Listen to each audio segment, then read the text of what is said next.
ദൈവത്തിന്റെ അതിപരിശുദ്ധമായ നാമം വാഴ്ത്തപ്പെടുമാറാകട്ടെ. ഞാനോ ലോകാവസാനത്തോളം എല്ലാ നാളും നിങ്ങളോട് കൂടെയുണ്ടെന്ന് വാഗ്ദത്തം ചെയ്ത നസ്രയനായ യേശുവിന്റെ നാമത്തിലുള്ള പ്രഭാത വന്ദനത്തെ ഇന്ന് പകലിലും എൻ്റെ പ്രിയ അഭിഷിക്തന്മാരോടും സഹോദരങ്ങളോടും കൂടപ്പിറപ്പുകളോടും സുഹൃത്തുക്കളോടും അറിയിക്കുന്നു. നിങ്ങൾ എല്ലാവരും ആയിരിക്കുന്ന മേഖലകളിലൊക്കെയും ദൈവകൃപയോടും ദൈവിക സമാധാനത്തോടും കൂടി ആയിരിക്കുന്നുവല്ലോ. ദൈവം നിങ്ങളെയും നിങ്ങളുടെ കുടുംബജീവിതങ്ങളെയും ശുശ്രൂഷ ജീവിതത്തെയും നിങ്ങളുടെ തലമുറകളെയും സമസ്ത മേഖലകളെയും സർവശക്തനായ ദൈവം ഇന്ന് പകലിലും അനുഗ്രഹിച്ച് വർദ്ധിപ്പിക്കുന്നതോടൊപ്പം തന്നെ ക്രിസ്തുവിന്റെ വചനം സകല ഐശ്വര്യത്തോടും നിങ്ങളിലും എന്നിലും നിറയട്ടെ എന്ന് ആത്മാർത്ഥമായി പ്രാർത്ഥിച്ചുകൊണ്ട് എല്ലാ ദിവസവും ധ്യാനിക്കുന്ന പോലെ തിരുവചനത്തിലേക്ക് നമുക്ക് നേരിട്ട് പ്രവേശിക്കാം. ഈ ദിവസങ്ങൾ തുടർമാനമായി പ്രാർത്ഥന ജീവിതത്തെക്കുറിച്ചാണ് നാം കേട്ടുകൊണ്ടിരിക്കുന്നത്. പ്രാർത്ഥനാ ജീവിതം നമ്മുടെ ജീവിതത്തിൽ ഏറ്റവും വലിയ അനുഗ്രഹത്തിന് കാരണമായി തീരും.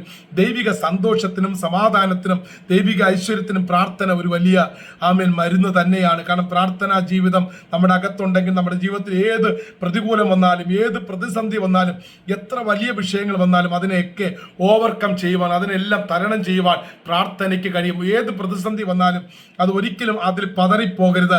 പ്രാർത്ഥനയ്ക്ക് വേണ്ടി സമയം വേർതിരിക്കുമ്പോൾ നാം പോലും അറിയാത്ത ചില ദൈവിക അത്ഭുതങ്ങൾ ആ പ്രാർത്ഥനയിലൂടെ ദൈവം നമുക്കായി ചെയ്യുമെന്ന് ആത്മാർത്ഥമായി നിങ്ങൾ പ്രബോധിപ്പിച്ചുകൊണ്ട് എല്ലാ ദിവസവും ധ്യാനിക്കുന്ന പോലെ ഒരു തിരുവചനത്തിലേക്ക് നേരിട്ട് പ്രവേശിക്കുന്നു. സന്തോഷത്തോടു കൂടി ആ വചനം നമുക്ക് ശ്രമിക്കാം. അപ്പോസ്തല പ്രവൃത്തികൾ 3-ാം അധ്യായം അതിന്റെ 1-ാം വാക്യം ഇങ്ങനെയാണ്: ഒരിക്കൽ പത്രോസും യോഹന്നാനും 9-ാം മണിനേരം പ്രാർത്ഥനാ സമയത്ത് ദേവാലയത്തിലേക്ക് ചെല്ലുമ്പോൾ അമ്മയുടെ ഗർഭം മുതൽ മുടന്തനായ ഒരാളെ ചിലർ ചുമന്നുകൊണ്ടുവന്നു.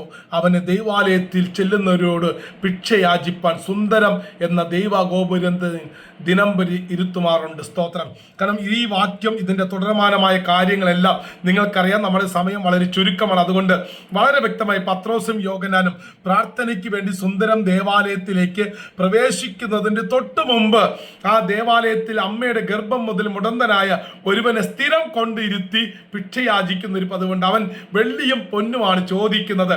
അത് ലഭിച്ച് അവന്റെ ഉപജീവനം കഴിയും. അതോടൊപ്പം തന്നെ അവനെ കൊണ്ടുവന്ന് ചുമന്നിരുത്തുന്നവർക്കും അവനൊരു അനുഗ്രഹമായിരുന്നു. പക്ഷേ ഈ അന്ന് പതിവ് പോലെ അവൻ പത്രോസും യോഹന്നാനും പ്രാർത്ഥനയ്ക്ക് വേണ്ടി സഭയ്ക്കകത്തോട്ട് കയറുന്നതിന് തൊട്ട് മുമ്പ് ഇവൻ അവിടെ ഇരുന്നുകൊണ്ട് ഭിക്ഷയാചിച്ചു. അത് പത്രോസും യോഹന്നാനും കണ്ടപ്പോൾ അവർക്കതൊരു മുഷിപ്പായി തോന്നി. അവരോട് ചോദിച്ചപ്പോൾ അവർ പറഞ്ഞു, വെള്ളിയും പൊന്നും ഞങ്ങളുടെ കയ്യിലില്ല, ഞങ്ങളുടെ കയ്യിൽ ഒന്നുണ്ട്, അത് ഞാൻ നിങ്ങൾക്ക് തരാം.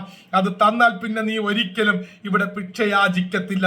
നസ്രയനായ യേശുവിന്റെ നാമത്തിൽ എഴുന്നേറ്റ് നടക്ക എന്ന് പറയുവാൻ യേശുവിന്റെ അരുമ ശിഷ്യന്മാരായ 2 പേർക്കും കഴിഞ്ഞുവെങ്കിൽ അവൻ നരിയാണി ഉറപ്പിച്ച് ചാടി എണീച്ച് കുതിച്ച് തുള്ളിച്ചാടി ദൈവത്തെ മഹത്വപ്പെടുത്തി ഇവരുടെ കൂടെ പ്രാർത്ഥിക്കുവാൻ സഭയ്ക്കകത്ത് കടന്നു. അതാണ് എനിക്ക് ഏറ്റവും കൂടുതൽ ഇഷ്ടപ്പെട്ടത്. കാരണം അത്ഭുതം കണ്ടിട്ടും അടയാളം കണ്ടിട്ടും വീര്യപ്രവൃത്തികൾ കണ്ടിട്ടും അതെല്ലാം കണ്ടിട്ട് അവൻ യേശുവിനെ വിട്ടുകളഞ്ഞില്ല.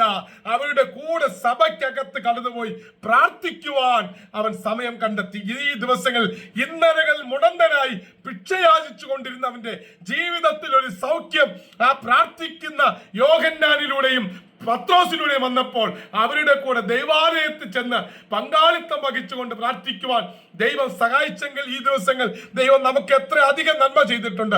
ആ നന്മ ഓരോണ്ണം നമുക്ക് ഓർമ്മ വന്നാൽ അവന്റെ മുമ്പിൽ ഇരുന്ന് പ്രാർത്ഥിക്കുവാൻ നിങ്ങൾ ഏവരെയും പ്രബോധിപ്പിച്ചുകൊണ്ട് നിർത്തുന്നു. May God bless you. Jesus loves you. ഒരു നിമിഷം കണ്ണുകൾ അടയ്ക്കാൻ പ്രാർത്ഥിക്കാം. പരിശുദ്ധ പിതാവേ, സ്വർഗീയ നല്ല കർത്താവേ, ഈ ജനത്തെ അനുഗ്രഹിച്ച് പ്രാർത്ഥിക്കുന്നു. കൃപയിൽ പൊതിയണം യേശുവിൻ നാമത്തിൽ തന്നെ. ആമേൻ.